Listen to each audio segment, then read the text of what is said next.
Une Maserati traction, c'est un peu comme un SUV Ferrari, un monospace BMW à moteur 3 cylindres ou une Aston Martin basée sur une micro-citadine Toyota. Ce sont des aberrations qui n'auraient jamais dû voir le jour. Quoique, par rapport aux autres, la très éphémère Quattroporte 2 présente tout de même des caractéristiques et un typage qui la rendent digne d'intérêt, tout d'abord en raison de la noblesse de sa mécanique, et ensuite parce qu'elle constitue l'improbable résultat d'un fricotage technique dont aucun ingénieur n'aurait osé rêver, sauf à avoir préalablement abusé de substances illicites.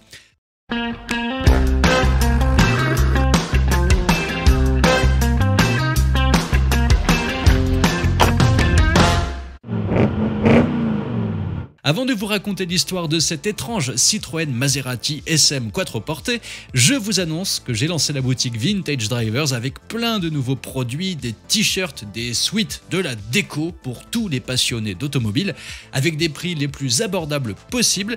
N'hésitez pas à visiter la boutique, les liens sont juste en dessous de la vidéo, dans la description et dans le premier commentaire épinglé. Alors aussi éloignée que possible des Quattroporte plus conventionnels, cette singulière berline aurait amplement mérité de se nommer Citroën, car en définitive, elle n'a d'italien que son moteur et son design, ce qui, convenons-en, n'est déjà pas si mal.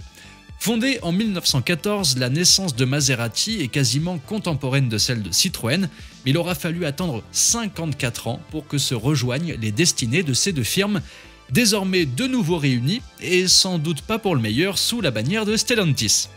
C'est en effet en 1968 que Citroën prit le contrôle de Maserati, au moment où la famille Orsi, propriétaire de cette dernière, avait décidé de se débarrasser d'une entreprise structurellement déficitaire et dont l'avenir s'annonçait plus qu'incertain.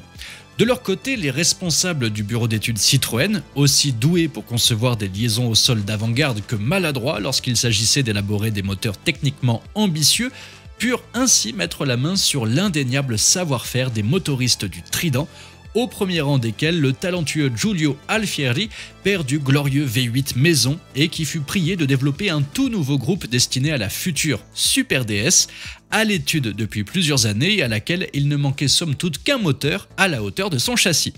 Et lorsque la SM fut dévoilée au Salon de Genève 1970, c'est un très beau V6 100% italien que les amateurs tentèrent en vain d'apercevoir sous le fouillis de tubulures, de câbles et de durites qui le recouvraient. Machine fascinante s'il en est, la SM rassemblait de la sorte des spécificités a priori incompatibles, avec d'un côté le savoir-faire Citroën, traction, suspension hydropneumatique, direction à rappel asservie, etc. et avec de l'autre côté les mélodieux particularismes des mécaniques transalpines. En l'espèce, le V6 Maserati, s'il pouvait revendiquer la noblesse attendue, n'avait cependant pas de quoi renverser la table. Ses 170 chevaux représentaient certes un incontestable progrès par rapport aux 125 d'une DS21 à injection, mais demeuraient quelque peu timides face par exemple aux 200 chevaux d'une Mercedes 350 CLC ou d'une BMW 3 litres CSI, cela sans parler d'une fiabilité plus qu'incertaine qui, associée à l'incompétence du réseau Citroën et aux effets du premier choc pétrolier, se chargea de ruiner la carrière commerciale de l'auto. On peut également s'interroger sur le positionnement bancal de la SM, pas assez sportive pour convaincre les conducteurs de Porsche 911, mais pas assez luxueuse pour séduire les possesseurs de Jaguar. Encombrant mais peu logeable, le modèle pouvait aisément donner des idées aux amateurs de berlines haut de gamme et confortablement motorisées. Tel fut le cas d'Henri Chaperon, dont les ateliers produisirent 7 berlines SM Opera de 1972 à 1974, que leur prix de vente stratosphérique, rançon de leur raffinement et de leur fabrication artisanale, cantonnait à la marginalité. Pour autant, cela n'abolissait pas le potentiel du châssis et de la mécanique de la SM qui, chez Maserati, pouvait très valablement servir de remplaçante à la Quattroporte commercialisée depuis 1963. Ainsi, la deuxième génération du modèle allait néanmoins tourner le dos à plusieurs de ses fondamentaux, puisqu'à l'automne de 1974, c'est avant tout une habile évolution de la SM que les visiteurs du Salon de Paris purent découvrir sous la forme d'une très classique berline à 4 portes, développée en un temps record et surtout à moindre frais. Dessinée par Marcello Gandini pour le compte de Perton, la Quattroporte 2 ne restera pas dans les annales du design. L'amateur qui s'attarderait à contempler cette grosse 4 portes aux proportions classiques n'aurait aucune chance d'y déceler les éléments Citroën. Il faut être un connaisseur attentif pour repérer les enjoliveurs de DS ayant équipé la plupart des exemplaires produits, ou encore les 6 projecteurs à assiette constante. Les indices sont plus nombreux à l'intérieur, qui reprend certaines pièces d'accastillage présentes à bord des SM, dont le levier de vitesse typique de celle-ci. L'atmosphère demeure pourtant très italienne, avec ce qu'il faut de vrai cuir et de boiserie authentique, sans toutefois sombrer dans les outrances des futurs biturbo. Avec son modeste 6 cylindres de 2965 cm3, poussé à 190 chevaux et ses 1700 kg à vide, la Quattroporte 2 ne peut en aucun cas dissimuler la régression de ses capacités par rapport à son aîné, dont le V8 4 litres 7 crachait 290 chevaux. Les performances telles que revendiquées par le constructeur n'ont donc rien de bien ébouriffant. Le V6 se contente de déplacer honorablement cette longue carrosserie dont l'empattement démesuré de 3,07 m bannit d'office toutes les éventuelles prétentions du conducteur à l'arsouille. Dommage si on considère les ressources des trains roulants.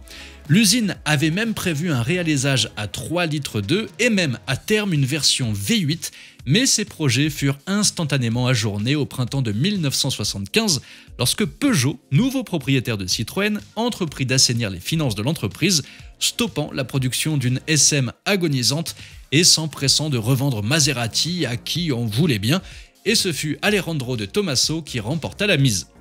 Dès lors, le sort de la Quattroporte 2 fut scellé, demeurant officiellement au catalogue du constructeur jusqu'en 1978 et ne fut en réalité que très peu diffusé puisque seuls 13 exemplaires ont vu le jour, dont un prototype, autant dire que c'est une vraie rareté. Aujourd'hui, seulement 7 exemplaires ont survécu et à cette date, tous n'étaient pas en état de rouler. N'ayant jamais achevé les démarches d'homologation de la voiture dans la plupart de ses marchés habituels, Maserati ne l'aura vendu qu'en Espagne, en Arabie Saoudite et au Qatar. Aussi rarissime que méconnue et donc peu convoitée, la Quattroporte 2e série apparaît tout à la fois comme l'une des Maserati les plus énigmatiques et comme l'une des Citroën les plus secrètes, poussant à leur paroxysme les paradoxes conceptuels ayant amené la firme italienne à élaborer des modèles aux caractéristiques souvent surprenantes, car puisés dans le patrimoine technique d'un tuteur aussi fantasque qu'évanescent. Alors amateurs de bizarreries en tout genre, laissez-vous tenter. Quoique avec 3 voitures en état de marche actuellement et aucune à vendre, il n'est pas facile d'évaluer une Quattroporte 2. Il n'existe pas vraiment de valeur marchande fixe et lui attribuer un chiffre serait de toute façon totalement absurde. Après, vous pouvez toujours chercher du côté du Moyen-Orient, elle sera plutôt bon marché à l'achat mais nécessitera une restauration complète. L'une d'elles a même été trouvée dans le désert et a servi d'abri pour des chèvres. Sinon, la solution la plus simple reste encore d'acheter une SM pour le week-end et une Quattroporte 3 pour la semaine. En voilà une idée qu'elle est bonne, non? Dites-moi dans les commentaires si vous connaissiez la Quattroporte 2 et n'oubliez pas de visiter le site Vintage Drivers pour découvrir toute une sélection de produits au meilleur prix pour les passionnés d'automobile que nous sommes. Le lien est juste en dessous de la vidéo. N'hésitez pas à vous abonner si ce n'est pas déjà fait et on se dit à la prochaine. Ciao!